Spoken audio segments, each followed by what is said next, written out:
묵상기도 하심으로 수요 말씀 예배를 하나님께 드리도록 하겠습니다.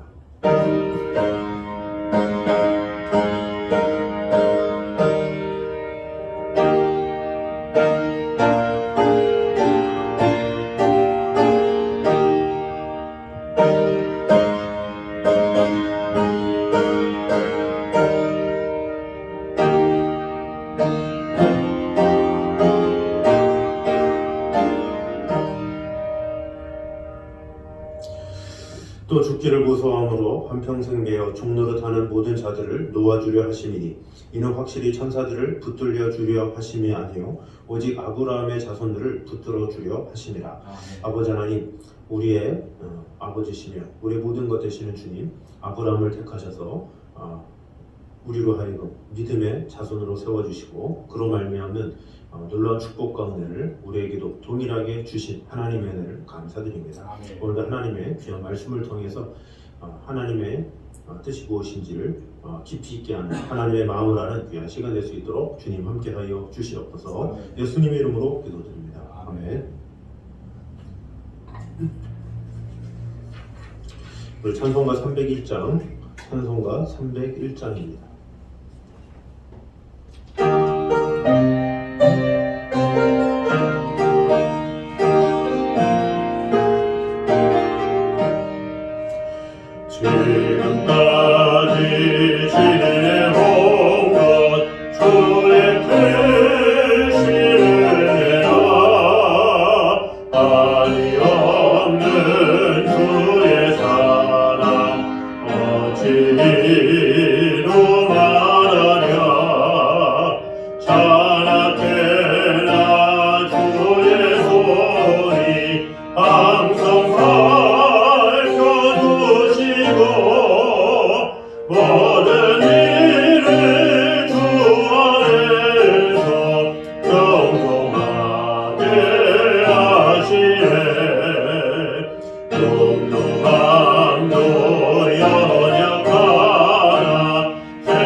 우리 하나님 말씀 사무엘상 4장입니다.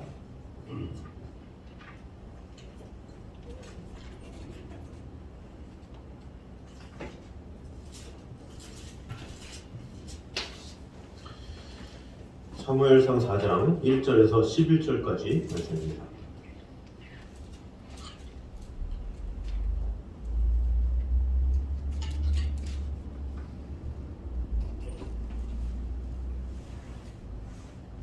사무엘상 4장 1절에서 11절까지 말씀입니다.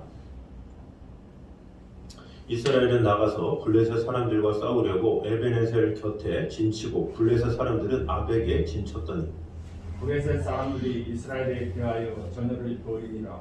그 둘이 싸우다가 이스라엘이 블레셋 사람들 앞에서 패하여 그들에게 정쟁에서 죽임을 당한 군사가 4,000명 가량이다. 백성이 진영으로 돌아오매 이스라엘 장로들이 이르되 여호와께서 어찌하여 우리에게 오늘 블레셋 사람들 앞에 패하게 하셨는고 여호와의 언약궤를 실로에서 우리에게로 가져다가 우리 중에 있게 하여 그곳으로 우리를 우리 원수들의 손에서 구원하게 하자 하니 이에 백성이 실로의 사람을 보내어 그룹 사이에 계신 만군의 여호와의 언약궤를 거기서 가져왔고 엘리의 두 아들 홈니와 비누아스는 하나님의 언약궤와 함께 거기에 있었더라. 여호와의 언약궤가 진영에 들어올 때 온 이스라엘이 큰 소리로 외치매 땅이 울린지라. 블레셋 사람이 그 외치는 소리를 듣고 이르되 히브리 진영에서 큰 소리로 외치면 어찌 되겠냐 하다가 여호와의 궤가 진영에 들어온 줄을 깨달으니라. 블레셋 사람이 두려워하여 이르되 신이 진영에 이르렀도다 하고 또 이르되 우리에게 화로다. 전날에는 이런 일이 없었도다. 우리에게 화로다. 누가 우리를 이 능한 신들의 손에서 건지리요. 그들은 광야에서 여러 가지 재앙으로 애굽인을 친 신들이니라.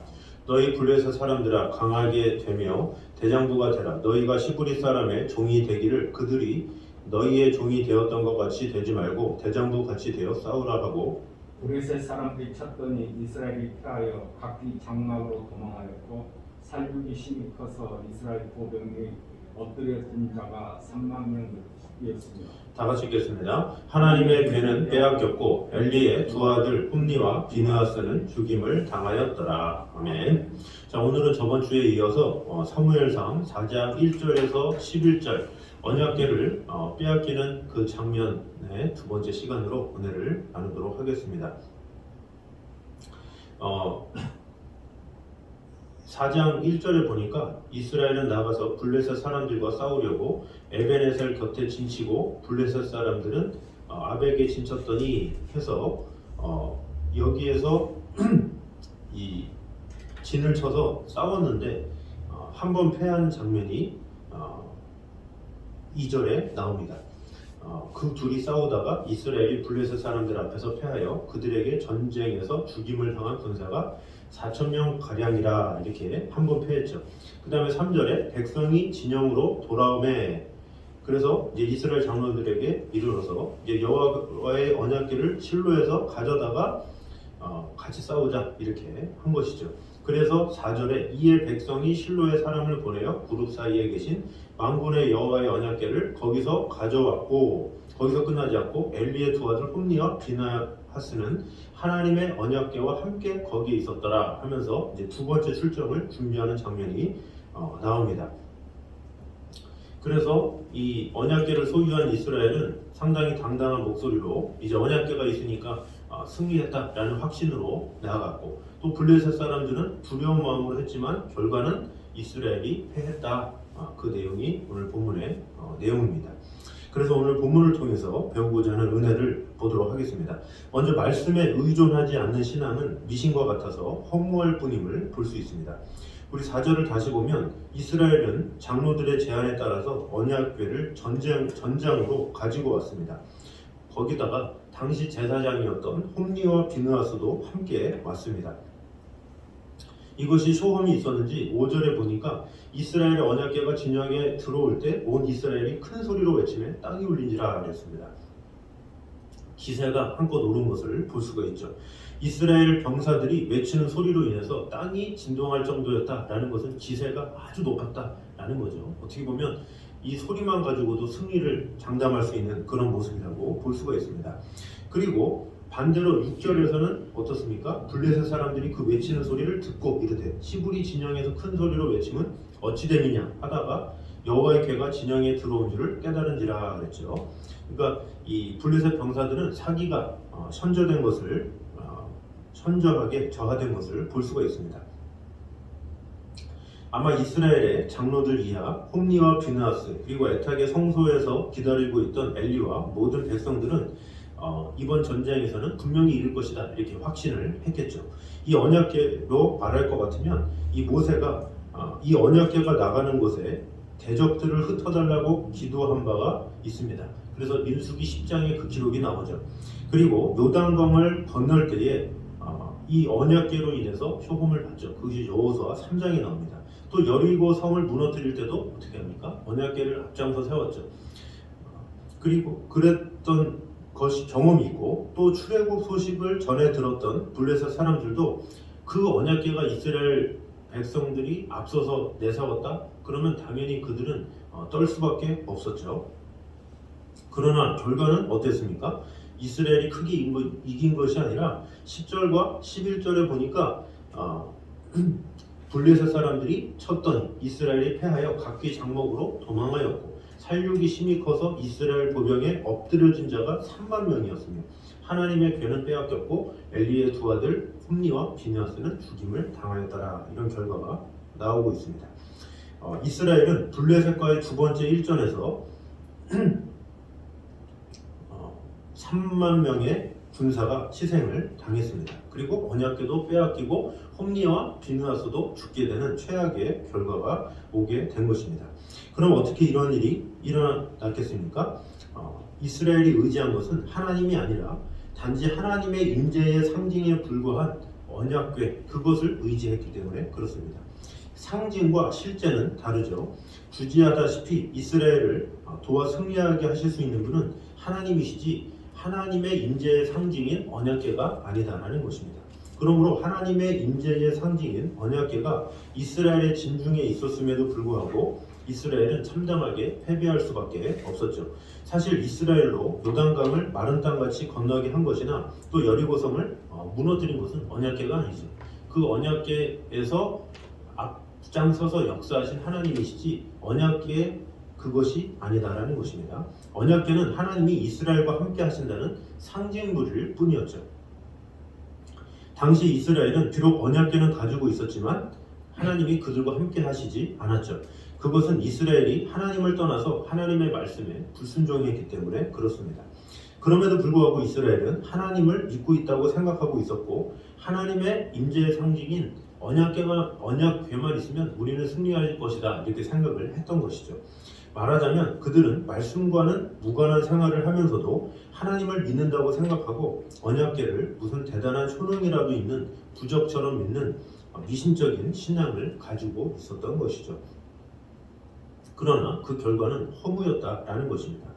이렇게 말씀과 무관한 신앙, 말씀에 의존하지 않는 신앙은 미신과 같아서 허무할 뿐임을 보여주고 있습니다. 미신을 신봉하는 사람은 부적과 같은 것이 무슨 쇼음이 있는 줄 알고 그것을 크게 믿고 의지합니다. 그러다가 자신들의 기대대로 어떤 일이 이루어지지 않으면 그제서야 큰 허무감에 사로잡히고 말죠. 하나님의 말씀을 무시하고 하나님 대신 언약궤를 의지했던 이스라엘이 바로 그와 같은 상황이라고 볼 수가 있습니다. 마찬가지로 우리가 말씀과 무관한 신앙생활을 한다면 아무리 예배를 거룩하게 드리고 종교적 의식에 열심히 참관할지라도 그것은 미신과 같아서 우리 또한 큰 허무에 빠질 수 있다라는 것입니다. 그래서 우리의 신앙이 무엇인지, 내가 하나님과 함께하는 것이 중요한 것임을 깨달음으로 말미암아 하나님과의 동행이 우선이지 하나님께서 이게 보여주신 상징이나 이런 것에 얽매여서 우리의 신앙이 변질되면 안 된다라는 것입니다. 오직 하나님의 말씀만이 우리의 신앙을 세울 수 있다라는 믿음을 가지고 오직 하나님의 말씀만 붙잡고 나아가는 저 여러분 되시기를 주님 이름으로 축원합니다. 두 번째는 하나님은 신앙과 경외의 대상이지 이용의 대상이 아니다라는 것입니다.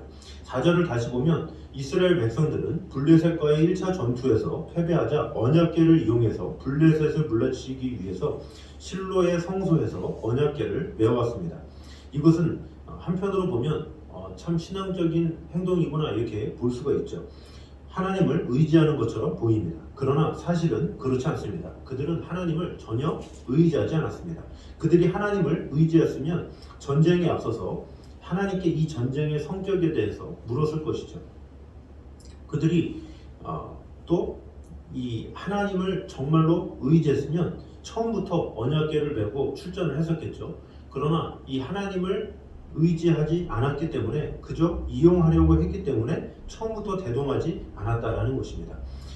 그래서 결국엔 1차 전투에서 패하니까 그제서야 급하게 언약궤를 가지고 온 것이죠. 그렇다면 이제라도 하나님을 의지하지 않았느냐 이렇게 생각할 수 있지만 그들이 정말 하나님을 의지했다면 1차 전투에서 패한 직후에 하나님께 또 먼저 부르짖었어야 되겠죠. 여리고 성에서 승리한 다음에 아이성에서 패하죠. 패하고 난 후에 그래도 여호수아와 백성들은 하나님 앞에 부르짖었습니다. 그러니까 하나님께서 여러 가지 방안을 얘기하셨고 결국엔 승리하였죠. 그런데 이 이스라엘 장로들은 지금 전쟁에서 패했음에도 불구하고 하나님께 구하기는커녕 오히려 언약궤를 통해서 뭔가 승리를 얻으려고 생각을 했다라는 것이죠. 그들은 전쟁에서 패하자 하나님을 이용해서 전쟁에서 승리해볼 요량으로 언약궤를 가지고 출전했던 것입니다. 마틴 부버라는 신학자가 이렇게 이야기합니다. 나와 당신이라고 이 하나님과의 관계를 인격적인 관계가 되어야 되는데 그것이 아니라 나와 그것의 관계로 변질된 것이다, 이렇게 표현하고 있습니다. 그러니까 하나님은 나와 당신이죠. 인격과 인격이 만나야 되는데 하나님을 그저 이용하는 도구로 생각하는, 그렇게 생각하는 경우가 우리가 많다라는 것입니다. 결국 이스라엘은 신앙과 경외의 대상인 하나님을 도리어 자신들의 목적을 이루기 위한 도구로 이용하고자 한 것이죠. 결국 이스라엘은 언약궤를 대동하고 전투를 벌였음에도 불구하고 그들의 뜻을 이루지 못하고 참패하였습니다. 왜냐하면 하나님이 가증한 인간들에 의해서 이용당할 리 없으신 분이기 때문입니다. 오늘날에도 과거 이스라엘 백성들과 같이 하나님을 믿지 않으면서 하나님을 이용해서 자신들의 이기적인 목적을 달성하려는 사람들이 있습니다. 홈리와 비느하스처럼 하나님을 알지도 못하면서 종교적 행위를 통해서 자신들의 배를 불리려는 사람들이 있습니다. 하나님을 이용해서 사업의 확장을 꾀하려는 사람들이 있습니다. 또 하나님을 이용해서 장사하려는 사람들도 있습니다. 하나님을 이용해서 자신의 명예를 높이는 사람들도 있죠. 이것은 참으로 가증한 일이 아닐 수 없고 오히려 교회가 세상으로부터 지탄을 받을 수밖에 없는 그런 모습이라고 볼 수가 있습니다. 이러한 사람들이 하나님을 믿지도 않으면서 하나님을 믿는 것처럼 행동하고 행세하기 때문에 또 이런 악을 행하기 때문에 하나님의 이름이 더럽혀지고 교회가 욕을 먹는 경우가 있습니다. 그래서 하나님은 이런 자들을 가만히 놔두시지 않는다라는 것입니다. 또한 우리는 또 어떻게 되겠습니까? 신앙의 대상인 하나님을 이기적인 목적을 이루기 위해서 이용하려는 그런 사악한 생각이나 태도는 다 벗어버리고 순수하게 하나님을 믿고 경외하고 높이고 찬양하고 예배하고 하나님만 받아들임으로 하나님께서 주시는 축복이 무엇인지를 분명히 알아서 이 부모가 얘기했던 것처럼 하나님과의 그런 관계를 다시 한번 되새김으로 인해서 나와 그것의 그런 관계가 아니라 나와 당신, 그런 인격적인 관계를 통해서 하나님을 깊이 있게 알고 하나님의 은혜를 받아 누리는 저와 여러분 되시기를 주님의 이름으로 축원합니다. 세 번째로 성도의 잘못된 신앙과 행위는 하나님의 영광을 훼손할 뿐이다라는 것입니다. 10절과 11절을 보면 이스라엘과 블레셋의 2차 전투 결과가 언급되고 있습니다. 결과는 이스라엘의 참패로 마무리되었습니다. 이스라엘은 2차 전투 결과 3만 명의 군사가 죽었습니다. 1차 전투의 전사자보다 7.5배나 많았으며 또 단일 전투로는 실로 엄청난 희생 숫자라고 볼 수가 있습니다. 여기에 이스라엘은 그들이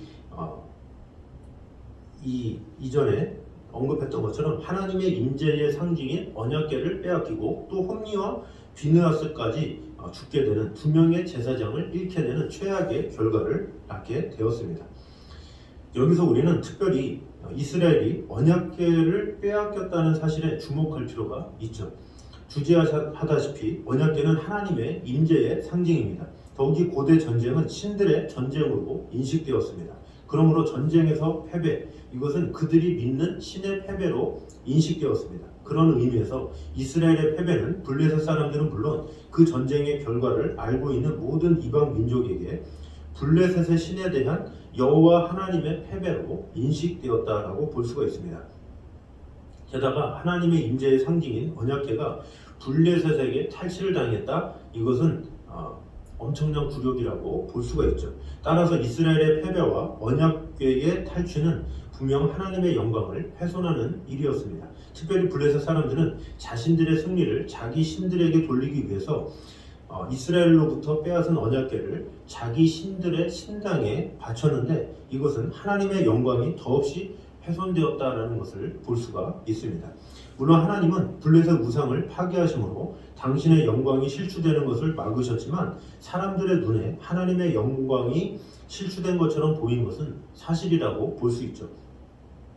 그러면 어떻게 해서 이러한 일이 일어났겠습니까? 하나님이 힘이 없어서가 아니라 이스라엘의 범죄와 잘못된 신앙 때문이죠.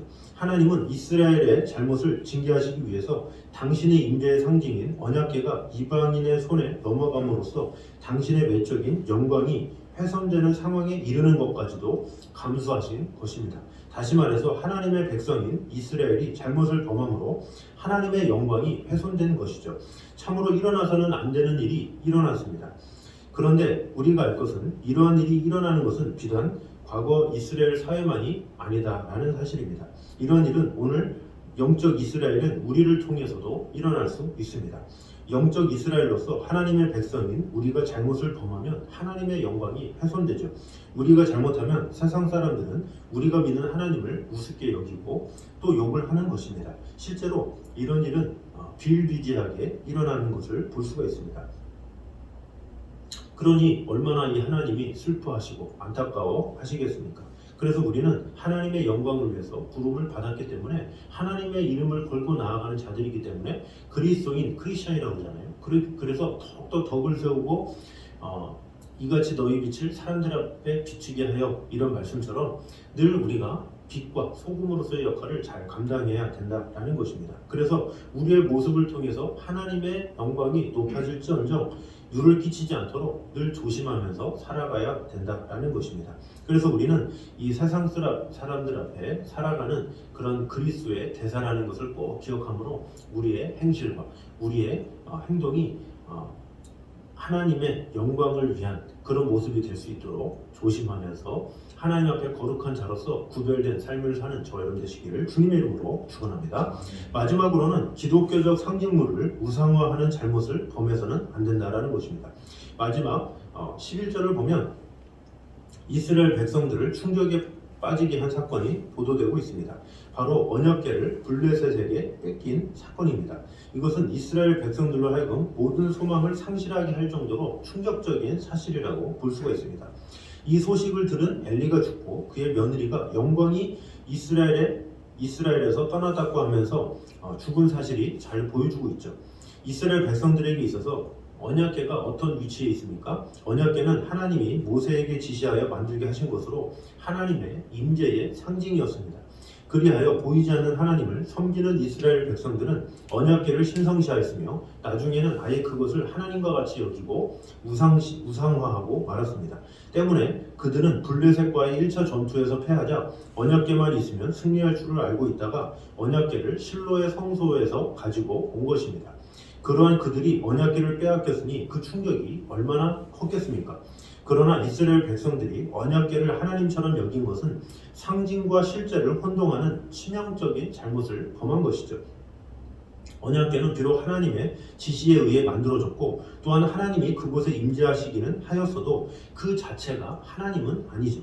언약궤는 하나님이 이스라엘과 함께 하신다는 상징물일 뿐 그것 자체가 하나님과 같이 어떤 능력을 발휘할 수 있는 것은 아니었습니다. 그런데도 이스라엘은 상징물에 불과한 언약궤는 신성시하고 숭배하면서도 실제이신 하나님은 버리고 경외하지 않았던 것입니다. 이런 이스라엘의 신앙은 우상숭배와 다르지 않았습니다. 결국 하나님 대신 언약궤를 의지한 이스라엘은 전쟁에서 참패하고 언약궤까지 빼앗김으로써 그들의 신앙에 무엇이 잘못되었는지를 돌아보게 되었죠. 그런데 오늘날 성도들 가운데서도 과거 이스라엘 백성들과 같이 같은 잘못을 범하는 자들이 있습니다. 오늘날 기독교에는 기독교 신앙을 나타내는 많은 상징물이 있습니다. 십자가나 성화나 예배당 이런 것들이 있죠. 이런 것들은 기독교 신앙을 상징적으로 나타내주는 것들로서 참으로 귀한 것들이 분명합니다.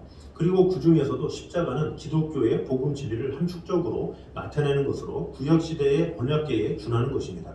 그래서 교회마다 이 건물 위에 십자가를 세움으로써 그곳이 하나님을 섬기는 곳임을 나타냅니다. 우리는 이러한 십자가를 비롯한 기독교적 상징물을 귀하게 여기기도 합니다. 근데 문제는 이런 기독교적 상징물들을 귀하게 여기는 것은 좋은데 그것이 지나쳐서 그것을 신성시하며 심지어 그것에 무슨 특별한 능력이 있는 것처럼 숭배하거나 의지하는 잘못을 범하는 사람들이 있다는데 문제가 있다는 것입니다.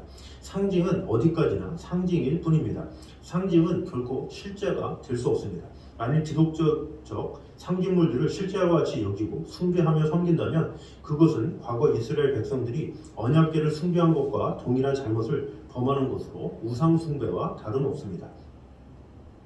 그래서 우리에게도 어떠한 이 상징을 조심해야 된다는 것입니다. 이 사사기 때에 기드온이 전쟁에서 승리하죠. 계속해서 전쟁에서 승리하자 나중에 사람들이 그 기드온을 기념하면서 에봇을 만들죠. 그 에봇이라는 그 어떻게 보면 갑옷인데 그것을 놓고 그저 기드온에게 역사하신 하나님을 생각하면 좋은데 그 갑옷을 가지고 숭배를 했죠. 갑자기 우상 숭배로 바뀌어져 버린 거예요. 그러니까 처음에 의도는 그것이 아니었는데 나중에 갈수록 잘못된 의도로 간 것이죠. 십자가도 마찬가지죠. 이 십자가를 통해서 예수 그리스도의 보혈과 그 은혜를 기억하면서 살아가야 할 터인데 그것이 잘못돼서 나중에는 십자가를 숭배하게 되는 잘못된 경우까지 올 수 있다라는 것입니다. 그래서 우리가 의지할 대상은 하나님이지 기독교의 상징물은 절대로 아니다라는 것입니다. 그래서 우리는 기독교적 상징물들을 절대로 우상하지 말고 내가 하나님과 동행하는지 하나님과 함께 하는지 내가 하나님의 사람인지 그것을 늘 기억하면서 나와 함께 하시는 분은 하나님이시다라는 것을 꼭 기억함으로 어떤 상징물에 집착하거나 그것에 얽매이는 자가 아니라 오직 나와 함께 하시는 하나님과의 그런 관계 가운데 하나님의 풍성한 은혜를 매일매일 받아 누리는 저와 여러분 되시기를 주님의 이름으로 축원합니다. 기도하겠습니다. 살아주시니 감사합니다. 우리와 늘 언제나 함께 하시는 주님, 오늘 이 이스라엘과 블레셋과의 두 번째 전쟁을 통해서 패한 이런 교훈들을 통해서 우리에게 주신 은혜가 무엇인지를 보게 되었습니다. 말씀에 의존하지 않는 신앙은 미신과 같아서 허무할 뿐임을 오늘 보게 되었습니다. 하나님을 믿되 하나님을 신앙과 경외의 대상으로 섬기게 하여 주시고 어떤 이용의 대상으로 사용하지 않도록 주님 인도하여 주시옵소서. 또한 성도의 잘못된 신앙과 행위는 하나님의 영광을 훼손할 뿐임을 오늘 보게 되었습니다. 오직 하나님의 이름이 높아지는 데에 우리가 집중할 수 있는 그런 성도들이 되게 하여 주시옵소서. 어떤 상징물을 가지고 우상화하는 우를 범하지 아니하고 오직 하나님과의 나와의 관계를 다시 한번 돌아봄으로 말미암아 하나님이 어떤 분이신지 하나님이 나에게 어떤 일을 행하셨는지를 늘 기억하면서 우리는 늘 하나님의 은혜 가운데 거하는 성도들이 될 수 있도록 주님 언제나 함께하여 주시옵소서. 예수님의 이름으로 기도드립니다. 아멘. 우리 찬송가 369장 찬양하겠습니다.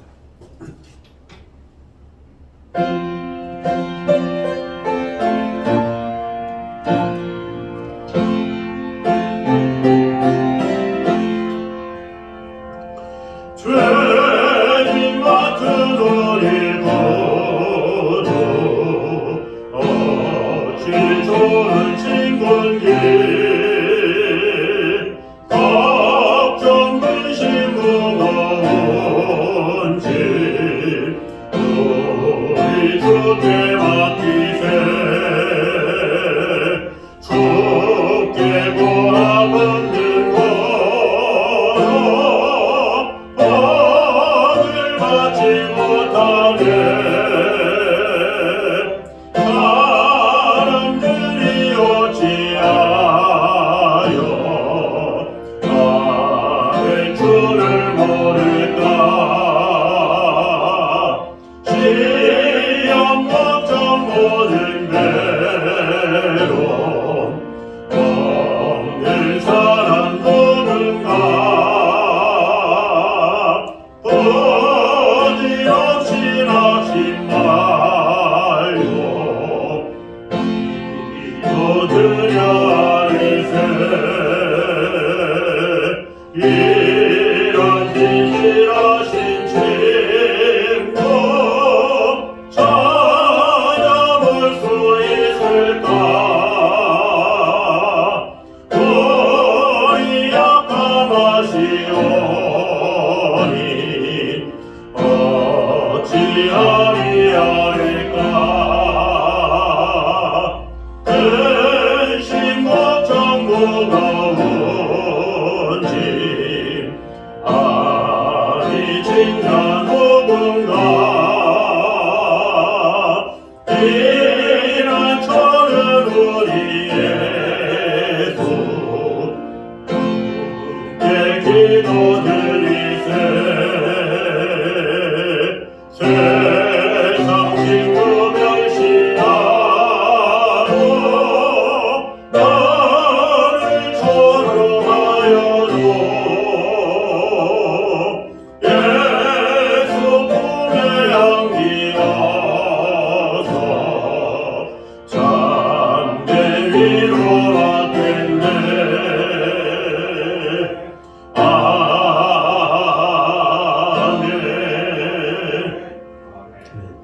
이제는 우리 예수 그리스도의 은혜와 아버지 하나님의 무한하신 사랑과 성령님의 교통하심이 늘 우리와 함께 계심으로 우리와 늘 언제나 함께 하심을 믿으며 주 하나님과 동행하며 나아가길 원하는 이 자리에 있는 모든 성도들을 위해 이제부터 영원까지 함께 있기를 간절히 축원하옵나이다. 아멘.